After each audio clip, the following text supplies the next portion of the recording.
જય મુરલીધર, જય દ્વારકાધીશ બધાને. આજે હોળી છે તો અમારે જવાનું છે પ્રદક્ષિણા કરવા, કેમ કે મેરેજ પછીની ફર્સ્ટ હોળી છે અમારી.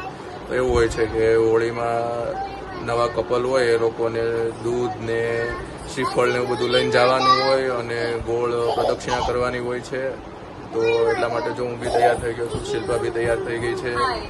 આજે આખા દિવસનો મારે ઉપવાસ હતો, તો હવે પ્રદક્ષિણા કરીને પછી આવશું ને પછી અમે જો હા કાલે શિલ્પાએ ઉપવાસ કર્યો તો 2 દિવસ હોય, તો એક દિવસ શિલ્પાને કરવાનો હતો, એક દિવસ મારે કરવાનો હતો. કાલે ઓફિસ ચાલુ હતી એટલા માટે મેં નહોતો કર્યો, તો કાલે શિલ્પાએ કર્યો હતો. આજે મારે રજા હતી એટલા માટે મેં કર્યો છે. જો અમારો રુદ્ર બી તૈયાર થઈ ગયો છે. જો એ જય મુરલીધર બોલે છે બધાને. જો ભાભી બી તૈયાર થઈને આવી ગયા છે. કેમ છો ભાભી?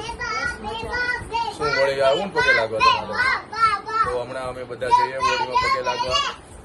કેવું હોય છે કે મેરેજના કપડા પહેરીને જવાનું, એવું કઈક હોય ને શિલ્પા? હા, અત્યારે એવું બધા એમ કેતા હોય કે જેના મેરેજ થયા હોય એને મેરેજના કપડા પહેરીને જવાનું હોય પ્રદક્ષિણા કરવા માટે.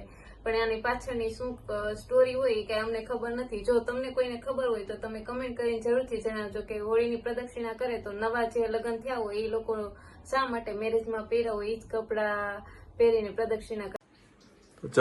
તો ચલો હવે આપણે જઈએ. જો કે શિલ્પાને લોકો પેલું તૈયાર કરે છે, લઈ જવાનું હોય છે, કઈક ખ્યાલ નથી મને. હા, હું જો શિલ્પા બી તૈયાર થઈ ગઈ છે. આ લઈને શું છે આમાં? આ શ્રીફળ ને આ દૂધ ને પાણીથી આ લોટો પૂરો છે અને એમાં શું છે ભાભી? દાળિયા ને એ બધું આ બંનેને આ દૂધ ને શ્રીફળ થી પ્રદક્ષિણા કરવાની હોય અને જે હોલિકા માતાને ધરાવી દેવાની હોય આનેથી. અને પછી આ આપણે ખજૂર ને દાળિયા ની બધા જે દર્શન કરવા આવે એ મોટે ભાગે બધા હોલિકા માતામાં આમ વધાવતા હોય, એનામાં દહન કરતા હોય. કેટલા ફેરા અમારે કેટલા ફરવાના હોય? 4 ફરવાના હોય. ઓકે, બંનેને જોડે? હા, ઓકે, બંનેને જોડે. ચલો તો હવે અમે નીકળીએ છીએ, કેમ કે ત્યાં અત્યારે હોલિકા પ્રગટાઈ દીધી છે અને પછી બધા આવી ગયા છે. કેમ કે સિટીમાં તો બહુ લેટ કરે છે, ગામડામાં અત્યારે તો 9 વાગે તો 11 વાગ્યાનું મુહૂર્ત છે આજે. અચ્છા, એવું છે. મને એમ કે શું કહેવાય, સિટીમાં લેટ થતું હશે. કેમ કે સુરતમાં મારી ફર્સ્ટ હોળી છે. અત્યાર પહેલા હું અમદાવાદ હતો, હજી હમણાં થોડા ટાઈમથી સુરત શિફ્ટ થયો છું. તો હવે જોઈએ ફર્સ્ટ હોળી સુરતની કેવી રહી છે. તો ચલો અમે રેડી થઈ ગયા છીએ, તો હવે જઈએ છીએ. તો ચલો આપણે હવે લોકો જઈએ, કેમ કે ત્યાંથી તૈયારી થઈ ગઈ હશે.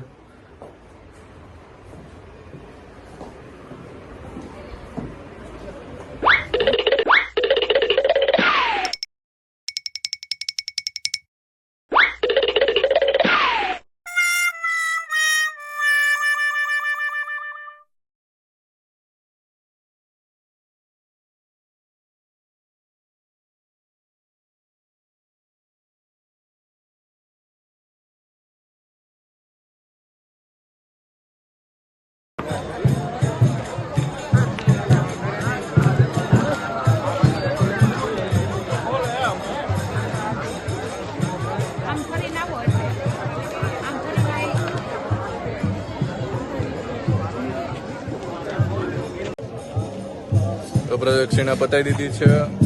બહુ ટ્રાફિક હતી ત્યાં, ચાલવામાં બી બહુ પેલો પ્રોબ્લેમ થતો હતો, કેમ કે બધા પેલું દૂધ ને એવું બધું નાખે, તો એના માટે ગારો બી થઈ ગયો હતો ત્યાં અને બહુ તાપ લાગતો હતો. તો આખો પલળી ગયો.